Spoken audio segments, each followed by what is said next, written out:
Tidak ada yang sudi menolong saya. Jika ada yang datang, saya dilupakan. Empat dinding ini hanya ada satu jendela berjeruji besi jauh di atas sana. Dinding yang tebal, tidak ada perabotan, hanya ada tikar, tidak ada selimut.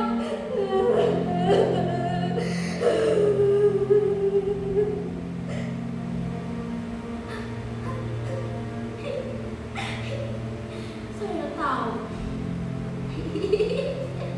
tidak mungkin saya selamat jika tidak ada mukjizat. Mustahil saya selamat jika tidak ada yang sudi menolong saya.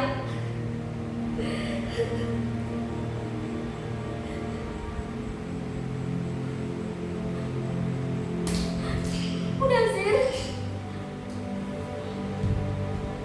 kamu Mudasir? Bagaimana caranya kamu masuk kamar ini?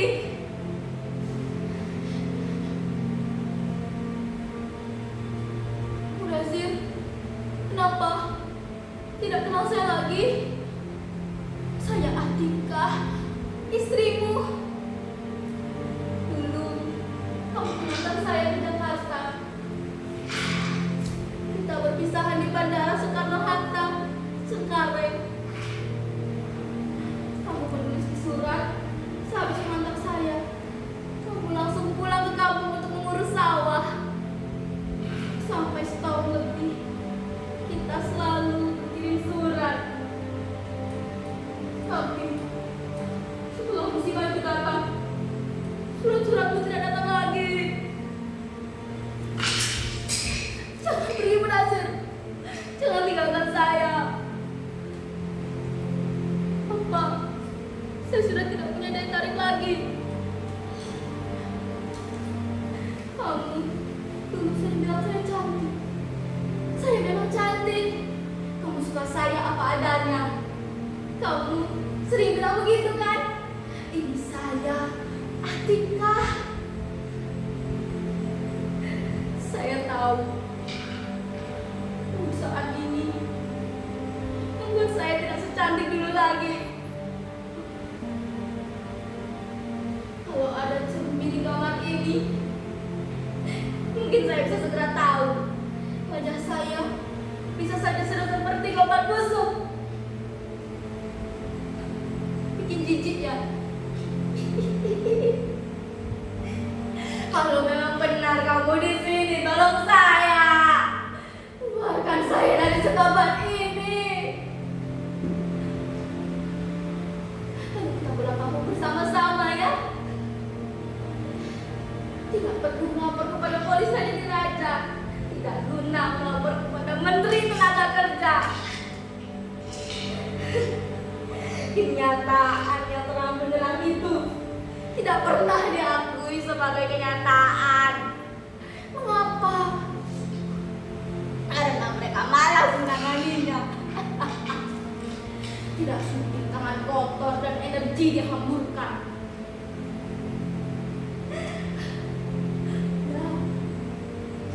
Karena tidak ada uang komisi yang melimpah di setiap kasus yang menimpa para TKW.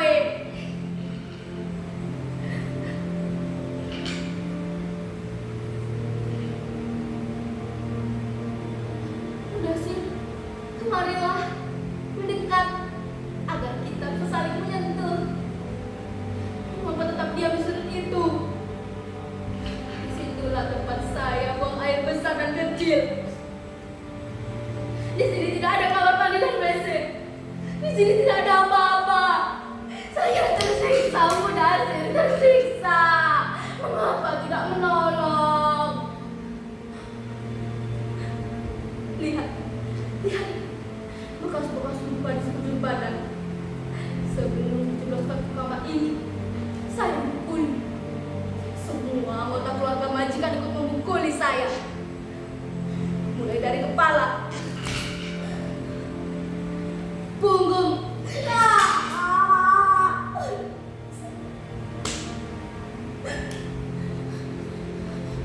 perut.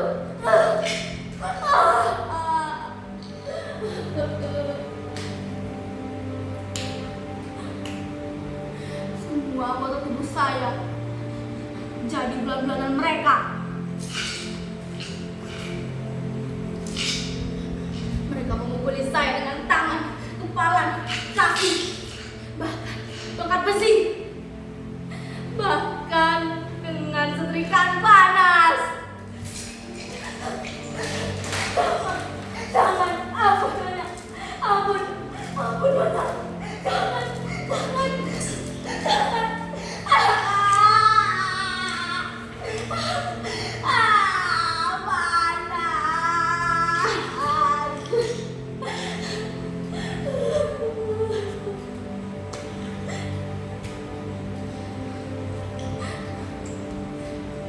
Saya tidak berdaya. Seperti bola yang disepak ke sana kemari tanpa bisa membela diri. Saya berteriak, menangis, bertanya, apa salah saya? Jawabannya hanya guraman, teriakan pula, lalu pukulan lagi, bertubi-tubi. Apa salah saya? Kamu inon bangsa, bajingan, pencuri, maling, tidak tahu diri. Hanya teriakan itu yang saya dengar. Kata-kata yang diteriakan berulang kali. Demi Tuhan, saya sama sekali tidak pernah mencuri. Saya bukan maling. Tapi tidak ada sidang pengadilan yang memihak supaya bisa diperoleh pembuktian saya bukan seperti yang mereka tuduhkan. Yang ada hanya ruang ini, penjara ini. Sesudah dipukuli, kepala saya ditutupi karung, lalu saya diseret. Sebelum pintu dikunci, karung mereka buka, dan ternyata saya di sini, di dalam kamar ini sampai sekarang. Sudah berapa lama saya di sini? Lihat, luka di sekujur badan saya sudah mulai mengering. Bisa jadi sudah lebih dari sebulan. Saya makan minum dengan piring dan gelas yang kotor.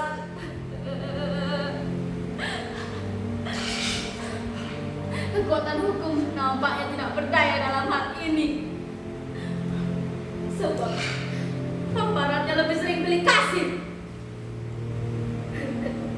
Mana mungkin mereka membela saya yang anjing, indon lagi. Pasti mereka akan lebih percaya kepada sesamanya yang sebangsa dan kaya. Bukan kepada anjing seperti saya.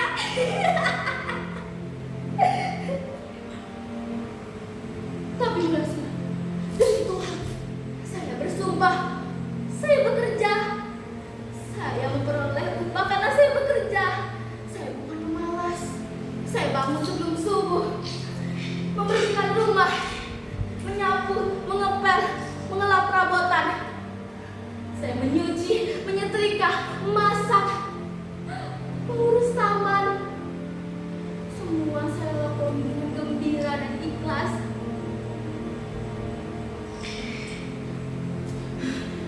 Pada bulan ke-13, suatu malam, jika lelaki mendatangi saya, nampak mabuk dia. Waktu itu sekitar pukul 11. Nyonya dan anak-anak menginap di rumah famili di luar kota. Jadi di rumah sebesar ini hanya ada kami berdua. Dia masuk kamar,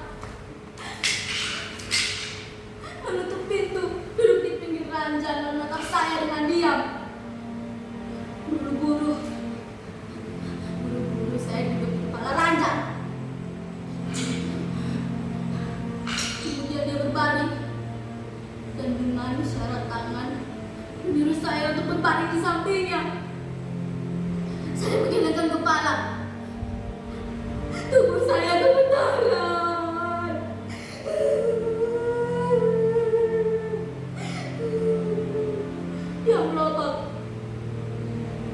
Kemudian dia kembali meminta saya untuk berbaring di sampingnya.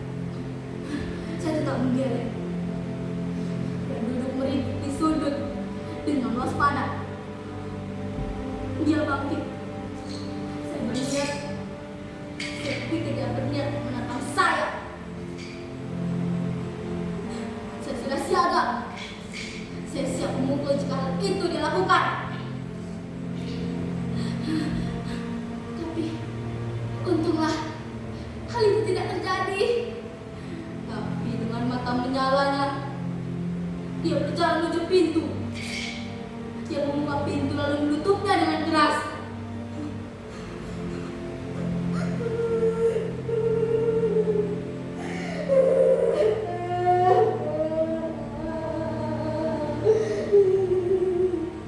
Saya bersyukur kepada Tuhan karena malam itu tidak terjadi apa-apa atas diri saya. Saya mengunci pintu lalu menangis sampai subuh.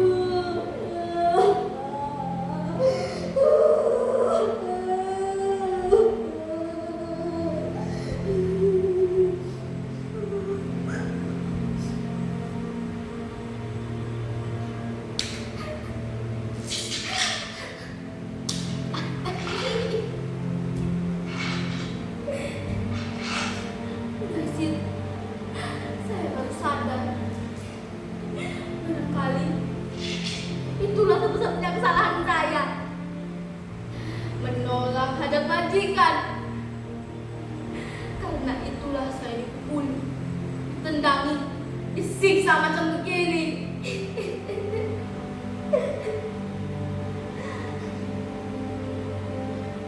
Sampai bulan ke-15, keadaan masih berjalan normal. Tapi di bulan ke-16, majikan lelaki mulai mengeluh kehilangan uang. Dan siapa lagi yang bisa dituduh selain saya?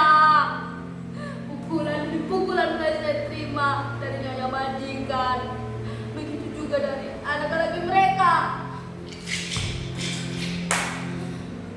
Ampun nyonya, ampun tuan muda. Tapi saya berani bersumpah nyonya, tuan muda, saya tidak pernah mencuri. Saya bukan maling.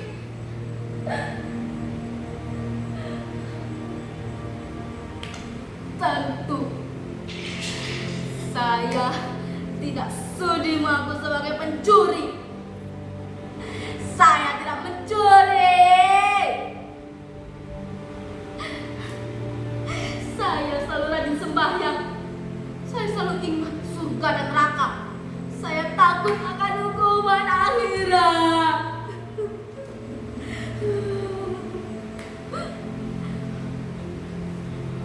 Pada bulan ke-16 itulah nasib masa depan saya ditentukan. Anak lelaki majikan mengaku kehilangan uang. Begitu juga anak perempuan mereka. Lalu majikan lelaki kembali mengeluh hilang uang. Kali ini jumlahnya banyak. Dan sayalah itu, kami hitam yang harus menanggung akibat.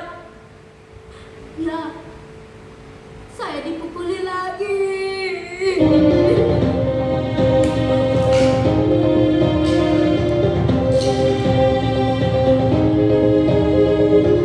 Mereka menghilangkan diri sebagai penguasa Romawi yang menyiksa dan membunuh ribuan budaknya. Mereka merasa berhak atas itu.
saja.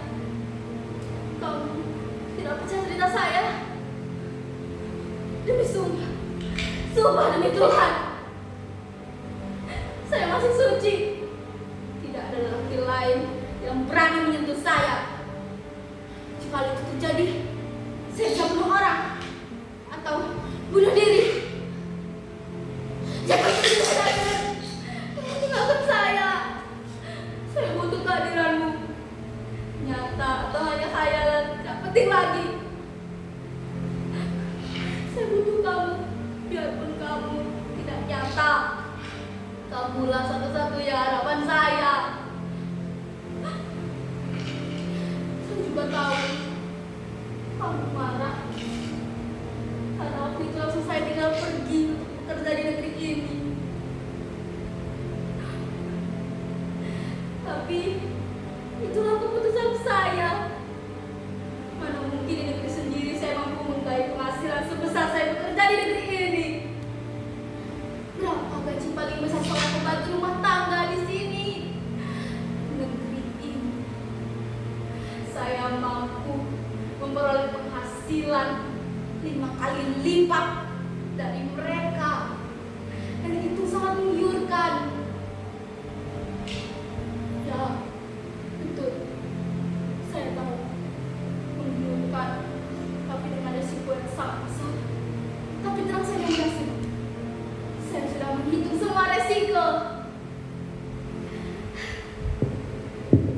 Berhasil. Kamu dengar? Ada langkah orang menuju ke sini. Tunggu di situ. Tunggu sebentar. Tolong! Tolong! Jangan saya di sini, tolong saya! Ada manusia di sini. Perempuan! Saya! Tolong! Berhenti, jangan pergi! Jangan datang saya, jangan kemari! Tolong! Tolong!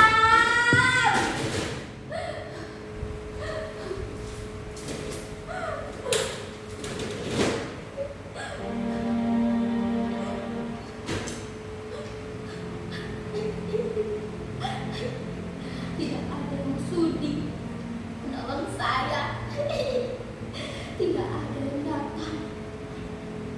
Saya dilupakan.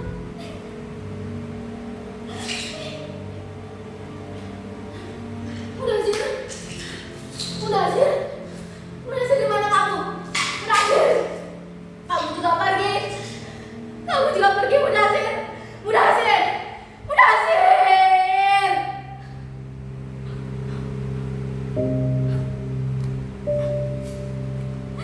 Kamu juga pergi. Semua pergi.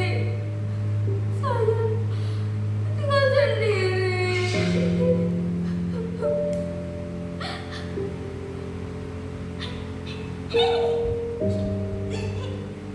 Mana mungkin saya bisa bertahan?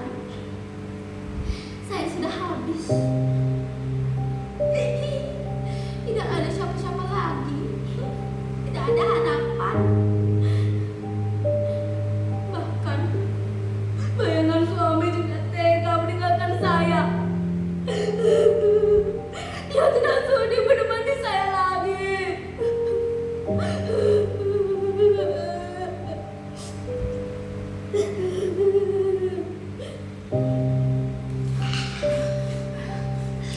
Saya rela mati. Kalau memang saya harus mati, tapi saya wajib menceritakan dulu semua peristiwa yang saya alami ini. Saya akan ceritakan sampai rinci, sampai hal-hal paling kecil. Yang salah harus menerima hukuman. Saya tidak rela mati tanpa orang mengetahui apa yang sebenarnya terjadi atas diri saya. Kesalahan saya harus dijelaskan. Siksaan yang saya derita harus dijelaskan. Saya dianiaya tanpa sebab, tanpa penjelasan. Adilkah itu? Pembunuhan. Apa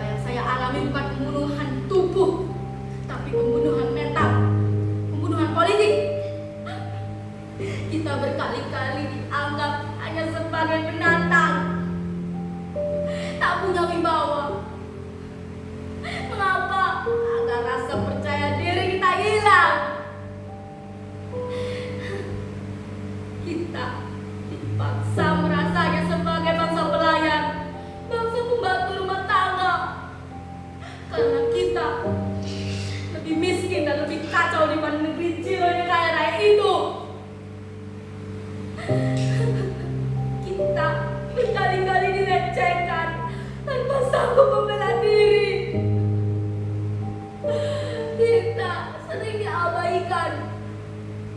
Kita sering dihapus dari peta dunia.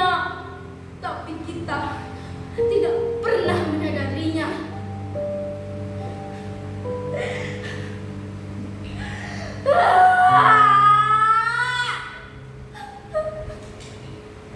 Tolong, tapi jangan tolong saya. Tolonglah kita semua. Kita di pinggir jurang.